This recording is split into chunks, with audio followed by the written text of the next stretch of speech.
Ankleshwar JDC પોલીસે ભરણ પોષણ કેસનો ફરાર આરોપીને ઝડપી પાડ્યો હતો. જૂનાગઢ કોર્ટે 210 દિવસની સાદી કેદની સજા ફટકારી હતી.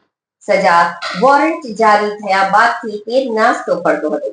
અંકલેશ્વરના કોસંબડી ગામમાંથી ઝડપી પાડવામાં આવ્યો હતો. અંકલેશ્વર જેડીસી પોલીસે ભરણ પોષણના કેસમાં સજા પામેલા એક ફરાર આરોપીની ધરપકડ કરી છે. 29 વર્ષીય આરોપી આરિફ જમાલભાઈ અબડાને અંકલેશ્વર કોસંબડી ગામમાંથી ઝડપી પાડવામાં આવ્યો હતો. આ બનાવની વિગતો અનુસાર જૂનાગઢની ફેમિલી કોર્ટે આરિફભાઈને ભરણ પોષણ ન ચૂકવવા બદલ 210 દિવસની સાદી કેદની સજા ફટકારી હતી. કોર્ટે તેને 7 મહિના ભથ્થા પેટે ₹24,500 ચૂકવવાનો પણ આદેશ કર્યો હતો. સજા વોરંટ જારી થયા બાદથી તે નાસ્તો ફરતો હતો. હ્યુમન ઇન્ટેલ અને ટેકનિકલ ઇન્ટેલિજન્સની મદદથી મળેલી માહિતીના આધારે પોલીસે આરોપીને ઝડપી પાડવામાં સફળતા મેળવી હતી. આરોપી હાલ અંકલેશ્વરના કોસંબડી ગામમાં રહે છે, પરંતુ તે મૂળ જૂનાગઢ જિલ્લાના વંથલી તાલુકાના નવા ગામ મોહબ્બતપુરનો વતની છે. પોલીસે તેની વિરુદ્ધ કાયદેસરની કાર્યવાહી હાથ ધરી છે.